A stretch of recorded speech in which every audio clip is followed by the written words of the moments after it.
Good morning, student.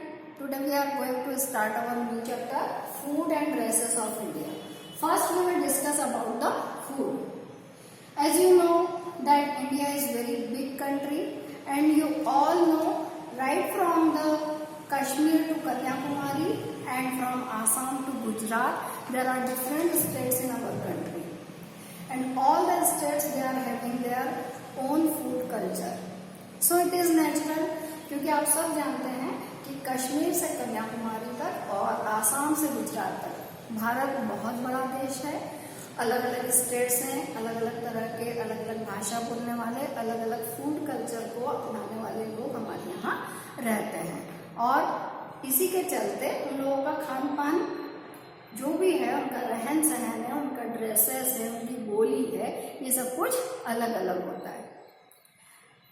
इस chapter में हम लोग जितने भी इंडिया के स्टेट्स हैं और वहाँ का जो फूड कल्चर है, वहाँ के लोगों की जो फूड हैबिट्स है, उसके बारे में हम लोग डिस्कस करने वाले हैं। तो आपको पता होगा कि जब हम लोगों ने लैंडफॉर्म्स के बारे में पढ़ा था, उस समय आपको सबको हमने बताया था कि इंडिया में अलग अलग स्टेट्स में अलग अलग क्लाइमेटिक कंडीशंस हैं और लैंडफॉर्म्स भी अलग अलग हैं।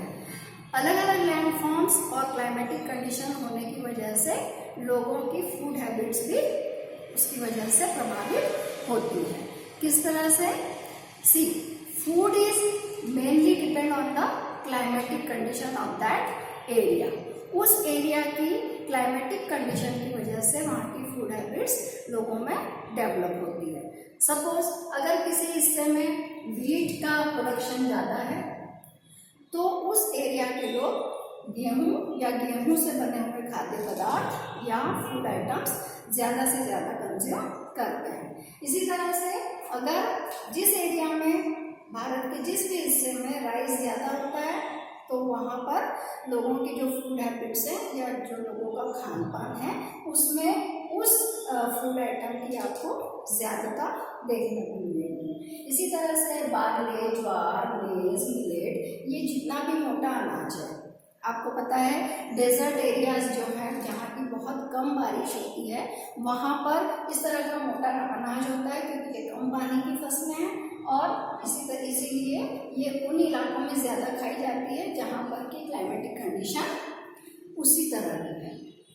तो अब हम खाने को बांटते हैं स्टेपल फूड और regional food. Staple food is mainly depend on the climatic condition of that area. उस एरिया की क्लाइमेटिक कंडीशन के ऊपर ही स्टेपल फूड डिपेंड करता है। जैसे वीट का सबसे ज़्यादा production UP, Bihar, MP, Punjab इन राज्यों में देखने को मिलता है। तो नेचुरल है कि यहाँ के जो लोग हैं वो अपने खाने में गेहूँ या गेहूँ से बनी हुई चीज़ें खाना ज़्यादा पसंद करेंगे। तो इन एरिया में लोग जनरली पूरी, पराठा, ब्रेड, इस तरह की चीज़ें ज़्यादा खाते हैं। अब आते हैं हम लोग राइस पे। भारत के कुछ स्टेट्स ऐसे हैं जहाँ की राइस का क्रॉप्स मेन क्रॉप है।